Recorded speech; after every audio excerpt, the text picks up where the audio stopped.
Բարև ձեզ, այսօր որոշեցի պատրաստել հավի միսը փայտիկների վրա, կրծքամիսը, այսպիսի կտորների եմ կտրատել, ոչ շատ փոքր, ոչ շատ մեծ, վերցրել եմ կարտոֆիլ, կլոր կտրատել եմ, կարմիր պղպեղ և սող, հավը համեմելու եմ բուսայուղով, աղով և կարմիր պղպեղով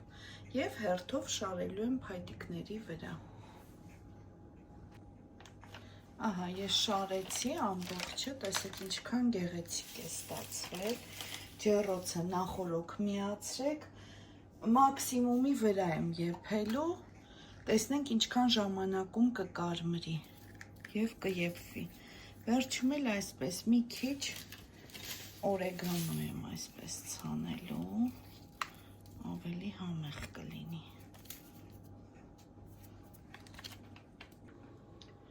20 րոպե անցել է, արդեն պատրաստ է, շատ լավ եփվել է, անչափ համեղ և շատ գեղեցիկ է ստացվել, անպայման փորձեք։ Բարի ախորժակ, ցտեսություն։